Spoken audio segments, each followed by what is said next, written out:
Halo Sobat Kompolnas, kembali bersama kami di podcast Kompolnas Channel. Ada saya Flamanda Tampumuri dan juga anggota Kompolnas Bapak Profesor Dr. Albertus Wahyu Rudanto. Halo, apa kabar Pak? Kabar baik, Mbak Flamanda. Sehat Pak ya? Sehat. Selamat tahun baru Pak. Kebetulan saat ini adalah episode pertama podcast Kompolnas Channel di tahun 2024 Pak.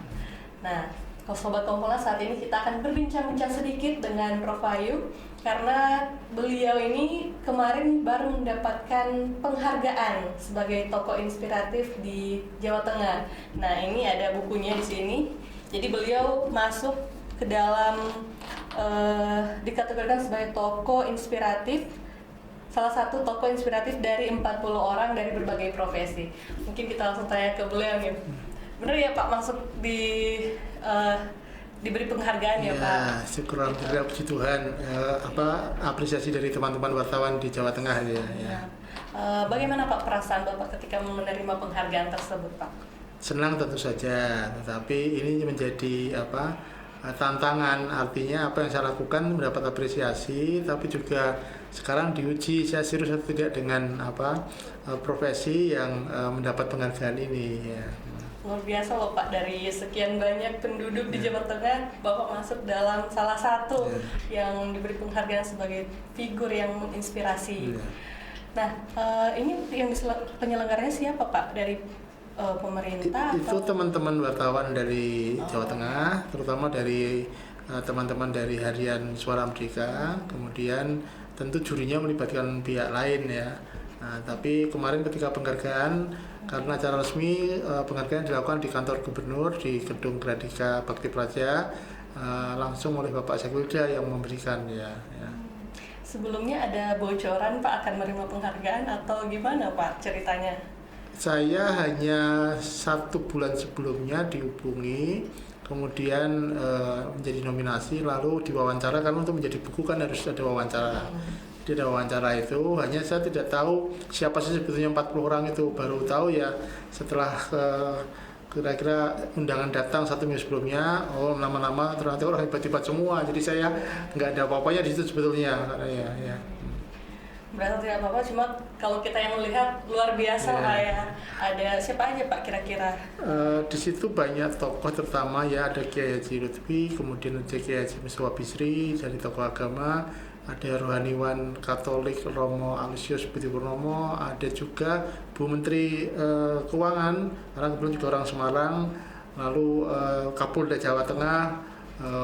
Banyak ya, karena mereka semua rata-rata orang yang lahir di Jawa Tengah semua dan berkiprah ya. Kemudian ada yang internasional, ada juga teman saya Mas Hedi Rugito yang sekarang ketua DKPP ya, itu semua dari Jawa Tengah semua ya. Ternyata di Jawa Tengah banyak tokoh-tokoh yang visioner, yang yang luar biasa gitu Pak, yang dapat menginspirasi kita semua. Iya.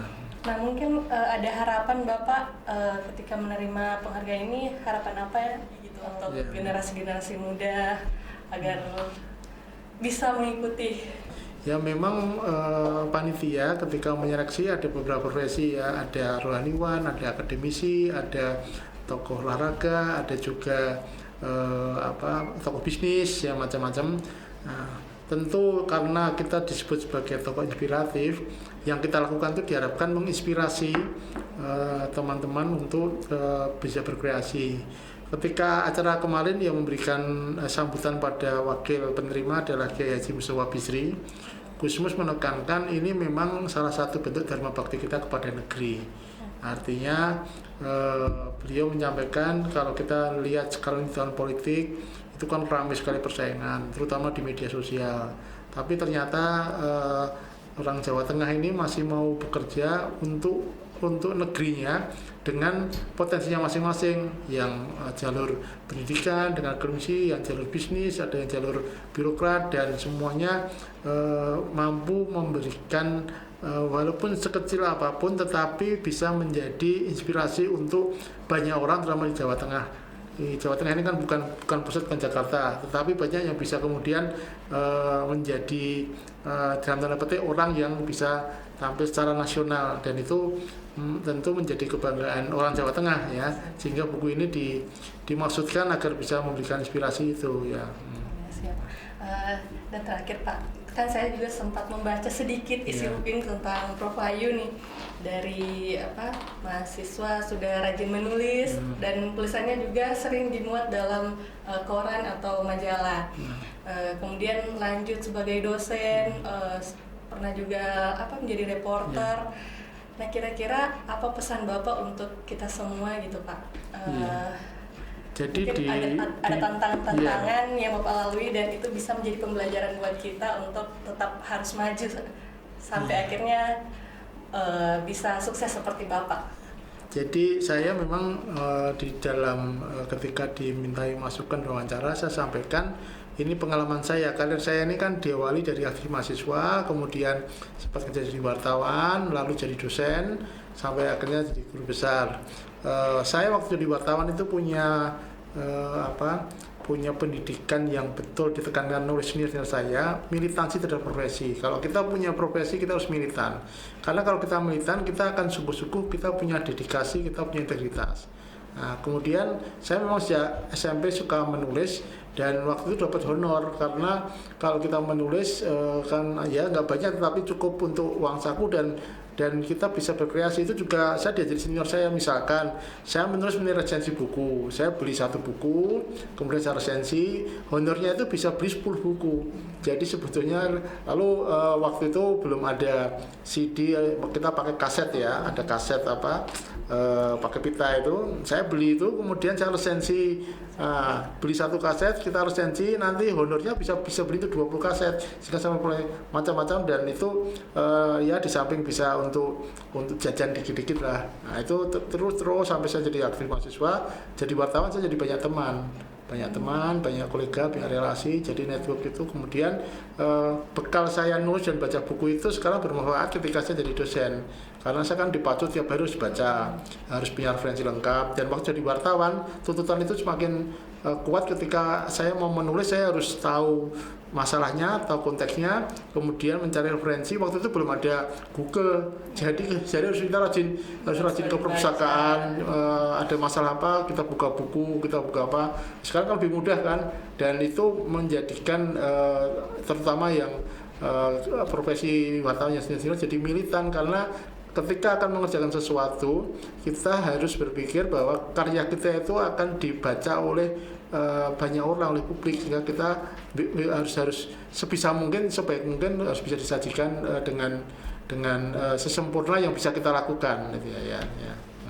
Luar biasa. Ya. Terakhir banget Pak, mungkin ada tips-tips atau kiat-kiat khusus untuk menjadi sukses Pak? Tipsnya sederhana sebetulnya. Setiap orang itu sudah oleh Tuhan yang Maha Kuasa, yang Maha Kasih, yang Maha luar biasa, kita diberi talenta. Nah, kita harus bersyukur bahwa kita punya talenta dan talenta itu kita kembangkan. Kalau kita sudah punya talenta tapi kita nggak kita kembangkan, ya nggak ada artinya. Nah, dengan mengembangkan talenta, kita tentu ingin menambah kekuatan talenta itu dengan kompetensi, melalui belajar, melalui bergaul, melalui berinteraksi. Nah, itu semua akan menjadi modal kita di dalam kehidupan sehari-hari. Karena apapun talenta kita, itu oleh Tuhan menurut saya sudah dibuat untuk kita bisa survive dalam mengarungi kehidupan. Sehingga apa talenta itu yang tahu ya kita sendiri. Nah, karena itu yang saya rasakan. Saya kebetulan diberi talenta mampu menulis. Ya, saya kira Mbak Flamanda diberi talenta yang lain lagi. Masing-masing orang beda-beda dan itu harus kita syukuri, kita kembangkan. Ya. Nah, Sobat Kompolnas, demikian sharing kita bersama Prof Wahyu. Jangan lupa bahwa kita semua, seperti yang disampaikan oleh Prof Wahyu, sudah memiliki talenta masing-masing.